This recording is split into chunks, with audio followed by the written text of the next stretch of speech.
Hey guys, what's up? Welcome back to Jay versus Horror. And tonight we're going to talk about a couple new films. We're going to talk about some Easter horror films, and then we're going to talk about some films that I'm excited about, maybe some films that everyone hasn't heard of yet. So let's get started. First off, Easter horror films. Now, there's not really a whole lot out there. This is an open space right here. Somebody needs to come and make the great Easter horror film that nobody has made yet, right? So, pretty much the best one, if I was picking out the best of any of it, I would say probably Holidays. And that's just one little segment. Holidays has several segments about different holidays, but there's one little segment in there about Easter that actually is kind of creepy. And that's probably the best, most well produced Easter horror thing I have seen. But yeah, other than that, there's like Bunny Man Massacre. You can watch those. They're fun. I mean, they're terrible movies, but they are what they are, and they don't try to be anything else. I think there's like three or four of those. And part two, there's one really kind of actually cool scene where, yeah, he gets on a bus. It's a school bus, and he just goes through a bunch of like, you know, 10-year-old kids with a chainsaw. It's actually kind of funny. It's terrible, but it's actually kind of funny. So yeah, you have those movies, and don't be fooled. Some people will tell you to go watch this movie called The Bunny Game. That has nothing to do with Easter whatsoever, and it's an extreme horror film that's only for people who like movies that are just totally about rape. So if you want to see that, then go watch The Bunny Game. But it doesn't have anything to do with Easter. Now, me and Lisa were talking about this, and the best Easter horror film that we could come up with. Come on, it's an easy one, guys, right? The Passion of the Christ. That's a fucking terrifying movie, right? And I'm not even religious. I don't know what all I believe in or anything like that, or what all is real, but I know that movie is fucking terrifying, right? It's like on hostile level with the violence that happens to Jesus, right? So whether he's real or not, I can't help but feel sorry for the guy in that movie. That's a terrible, terrible torture movie, right? So Mel Gibson, one of the best horror directors of all time, just for that one movie, and it freaked me out when Passion of the Christ came out. I mean, I don't hold anything against anybody. I don't judge anybody for anything, but it's so crazy because, like, these churches were holding these events where they were showing Passion of the Christ in the churches for free, and they're like, bring your kids, and so I didn't expect the movie to be that violent when I actually sat down and watched it. And then when I saw it, I was like, what the fuck? They're showing this in churches? And then, like, these are the same people who, like, in the 1980s were like, you can't watch that. Friday the 13th, the series is too violent. What? Come on, man. Right? It's all about perspective, right? And, but yeah, it was a very interesting time when that movie came out. I thought the way that it was promoted and everything, it was a big movie, but very much a horror film, in my opinion. Passion of the Christ. I guess that's about the best you can do. And we're putting the challenge out there. Somebody go make the great Easter horror film. And look, there's some cheap ways to do it. Like you could just basically say, okay, it's Easter weekend, and that allows us to set up a bunch of people in a certain area, and then they get killed. That would be that's a simple setup, right? And you don't even have to include Easter. As far as including Easter into a horror film, that's going to be a little more difficult, right? Because it's like I don't know how you're going to actually. The, I don't want to say the holiday is goofy, but it's as far as going into like a film premise or something. I don't know how you would translate that into horror, where it's going to be serious and people aren't going to like. Bunny Man is like the best you're going to get, right? Unless you do some kind of like cult angle or super religious zealot angle, and I don't know if everybody even wants to see that. So what I mean, you like, run into problems there about people saying, "Hey, hold up, don't make that movie." But yeah. Anyway, so that's all I got for that. Now we're going to talk about the two movies that me and Lisa watched yesterday. We're going to watch some more later on. One of them was called #Float. Now this movie was, I don't want to say terrible, because to be honest with you folks, I watched the whole damn thing and I can't really tell you what it was about. There seems to be a trend in the last couple of years where we have these lead characters that are just terrible people and they're unrelatable and you don't care what happens to them. Now that's fun and in some senses, if the movie's great and you don't care, that can be fun. I thought Deadstream was a movie where it worked, where the lead character was just totally fucking annoying, but the movie worked. Dash Cam, you could argue that it worked in Dash Cam, but that character was so fucking annoying that you just wanted the movie to end at a certain point. And this one here is like that too. All these people are annoying, and I'm not sure what are they supposed to be like. Some of them are like teenagers, or they just got out of high school, and then some of them are in their 20s and they got kids, and they're like trailer park alcoholics and stuff. I don't understand what's going on here, and nobody's watching the kid. The poor kid is just kind of like fitting for herself. The parents are alcoholic maniacs who argue and fight and try to screw everybody else at the on the float trip. And so the story gets a little more convoluted because it turns out that they had a friend here named Chewy who was some kind of addict and died years before. And it's, we're building up to like, okay, who's responsible for this tragedy? And then there's like paranormal events going on, but there's also some crazy guy running around through the woods. And these people are acting like idiots and doing stuff that they shouldn't be doing in response to everything that's happening. And all in all, it's just kind of terrible. None of it really worked for me. I would never tell you guys not to go watch something, but I felt like for this, I could have spent my time better watching something else, even something maybe I've already seen before, because there wasn't anything here. Usually there's something where I can say, you know what, they did do this well, or they tried this, or, it's a younger, there's nothing in this movie that even struck a chord with me. Like I said, I sit there and watched the entire thing, and I felt like it was like eating cardboard, or like a cracker with no salt on it or something. It was just terrible. And so yeah, that was hashtag float. I'm gonna say hashtag nope and give that motherfucker like 4 out of 10. And that's me being generous, guys. Really, I don't give anything less than 4 out of 10, because if you got the motherfucker made, I'm probably gonna give you. I started everything for me. Everything starts out at 5. When I turn the movie on, it's 5 out of 10. Now, whether it goes up or down from there is up to the movie, how it plays out. I give different points for different things, whatever I like or don't like about the movie. And yeah, so this one, there was nothing that really pushed it upwards, and it just kind of gradually sunk down to 4. And I hate to give anything less than that because, everything is subjective, and somebody might like hashtag float more than I did, but for me, it was 4 out of 10. Let's move on. Our next movie that we watched was, what's the one we just watched? Lisa, what's the movie we just watched today? I'm trying to get Lisa involved in the show here.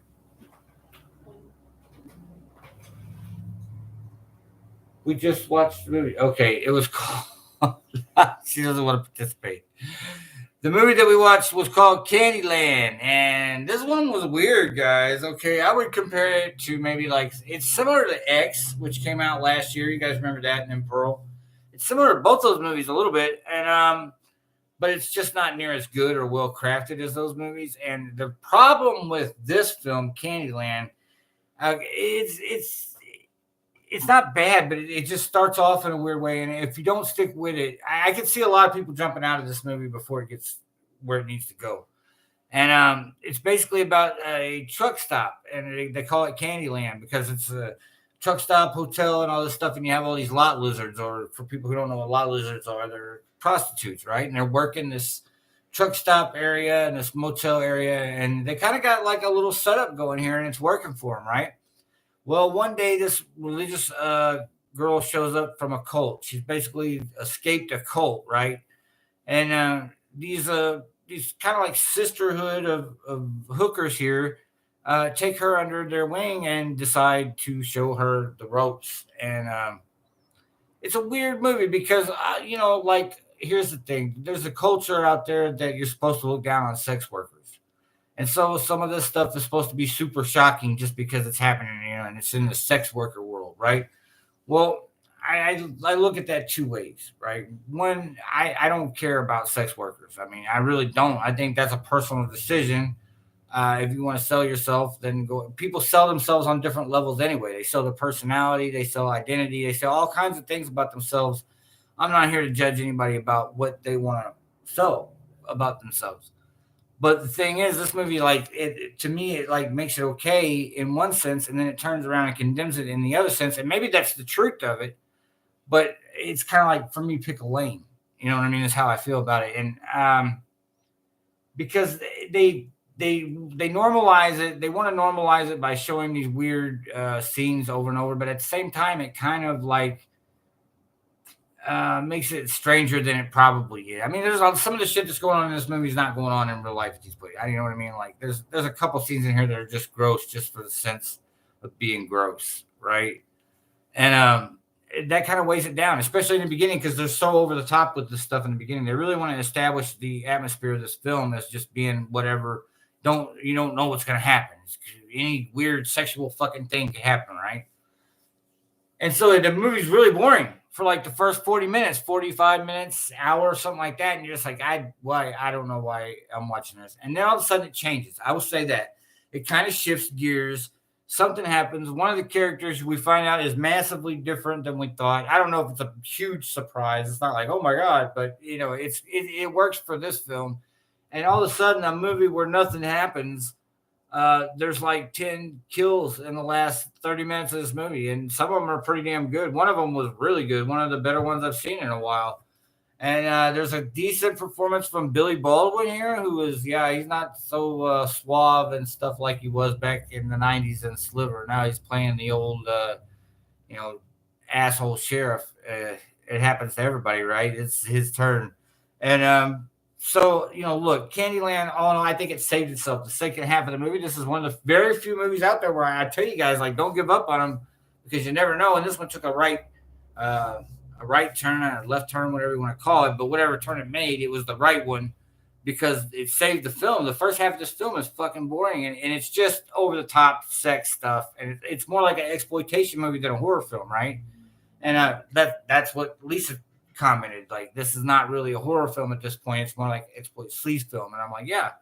And then all of a sudden, when it does become a horror film, it really goes like into an overdrive, and there's so many kills that some of them are like, okay, they could have done a little bit more, but I thought the second half of the movie was very good. I'm gonna give it 6 out of 10 altogether, and I'm gonna give it 6 out of 10. I want to give it a little bit more, but just, man, that first 40 minutes of it is so rough, and I know a lot of people, because it almost seems like a bad movie. But you know what? I will say this: that something I noticed about this movie is the acting was good. Even in the slow, boring moments, the acting was good from all of them, right? Everybody in the movie. So 6 out of 10. I think some people will like it a little bit more than I did. Some of you guys are going to like it a little bit less, because you won't get to that first part. You'll just be like, this is just boring, weird sex shit that nobody likes. And okay, so moving on. We talked about Easter movies, and we talked about the 2 movies that we watched in the last couple of days. There's other reviews up, guys. Go check the other live videos. We've been doing a lot of reviews lately because I'm hurt and there's not much else I can do. All right, so now we're going to talk about my favorite films, or the films that I'm anticipating the most for 2023. And there's a lot of big movies coming out that we've already seen. Scream 6, and that killed at the box office. No pun intended. Okay, pun intended. Who am I kidding? But anyway, so later on, we know we got the David Gordon Green Exorcist is coming. There's a lot of stuff coming. There's a lot of, if you ask me, like, Jay, what's the theatrical release you're most excited for? I could pick one of those movies. Saw 10 is coming. I always love those movies. But honestly, the 2 theatrical releases I'm wanting to see the most, the one is, I'm going to mispronounce this probably, but the Last Voyage of the Demeter, or the Demeter. Yeah, the ship, the vessel that Dracula traveled on from Transylvania back to England. To England. Or to London. That's what the movie is about. And we all know that something very mysterious happened aboard this ship and all the crew members died. So that's what the movie's about. It doesn't really talk about it in any of the other versions of Dracula, other than it's just mentioned that this mysterious plague struck and took everybody out on the ship. Now we're going to get to see it, and I'm excited for that. So the other one that I really want to see is Stephen King's Boogeyman. To be honest with you, just because this story scared the shit out of me when I was a kid. There is Night Shift collection. They were videos, and you could rent them at the video store. I know, like, they're still in existence. I know somebody who had a copy of them recently. Like, they're like on the videos, they're slammed together like 3 or 4 episodes together, right? And the Boogeyman was on, and I just remember that particular story always stuck with me and scared me, and I can't wait to see a big screen, well done version of the Boogeyman from Stephen King. So those would be the two big ones, big theatrical ones that I'm looking for. Now the indie releases, there's a lot. There's always a lot, and there's stuff I don't even know about yet, so I can't really comment on it. But the ones that are on my mind right now would be Husera, the Bone Woman. Now this movie is supposed to be like a body horror film, and it's one of these movies where it's a foreign film. I watched the trailer; it looks terrifying to me. It looks like it's going to be great visually. And the next one that I'm really excited to see, I'm not gonna say this right, but it's in your in your men in your man in your main in your mains in your mains. If you look at it and you're a dummy and you're an American like me, it looks like it says Inya's men. That's what I thought it was at first. I thought it was some kind of like story about a bunch of men doing something they're not supposed to be doing. But my British girlfriend was able to instruct me that this means Stone Island in the Cornish, Cornish. And so this is a Cornish folk tale. And so this all made sense to me when I finally watched the trailer for this movie because it's totally about a woman who's on an island and she's being haunted by something on this island. And it may just be her own psyche. It kind of looks like The Lighthouse, but the female version of The Lighthouse. And it also looks like they're trying to make it seem like a movie that was made in the late 70s or something like that.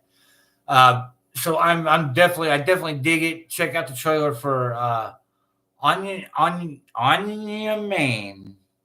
On Main? ENYMEN. That's the name of the movie. But anyway, yeah. So check that one out. And then just the other just what else? No, the other ones are like there's been a couple other ones that like people had me hyped up for, and then we watched them and I was like, what the fuck? The Outwaters was supposed to be the best horror film of 2023. That was just I can't say it's not. You might watch it, you might love it, but for me it was a frustrating mess that depressed me because it could have been so much better than what it was. And then the other one that everybody kept talking about, they wait in the dark or whatever the fuck we just watched the other day was like. So it's like if you went to Walmart, you know how they have like Doritos and then they have like the generic brand. Well, this is like they got Martyrs and then they got this movie. Don't buy this movie; it's terrible. It's cheaper, but the flavor is just fucked up. Trust me. So yeah, and I there's a lot of movies that are like in development hell that I'm hoping that get made before I die. You know what I mean? Like at this point in my life, that's what happens. Release dates become challenges for me. When they say Batman 2 will be out in 2025, I'm like, okay, I gotta stop smoking. I gotta hit the gym. 2025 is a long way away, brother. But anyway, so yeah, guys, that's all I got for tonight. I just wanted to hang out and talk. And we are, like I said, you guys know, like I'm hurt. We're in, a situation financially around here. We're trying to keep the lights on. We're trying to keep things going. So if you want to, please hit the link below and drop us a couple bucks if you can. We appreciate it. Look, we've had a couple people donate a couple bucks already. Matt Sharp, our buddy Lawrence Talbot. I know that's not really his real name because that's the Wolfman's real name. I don't know his real name, but that's cool. Call you whatever you want to be called, man. And so a few people. There was somebody else. But I can't remember who it was. And somebody that I talk to all the time, and I can't remember who it is right now. Anyway, yeah, it's been a long day. But yeah, guys, if you want to drop a couple bucks for us. If not, that's cool. And we will talk to you the next time. We got something. We may not be like able to do many more of these. Even we're at that point. We're getting close to the point where there's not going to be many more episodes of Jay versus Horror, and there's probably not going to be a Jay versus Horror at all for too much longer. If Jay can't run Jay versus Horror, right? So anyway, but that's all we got for right now, guys. We'll talk to you the next time. We got something worth talking about. Bye.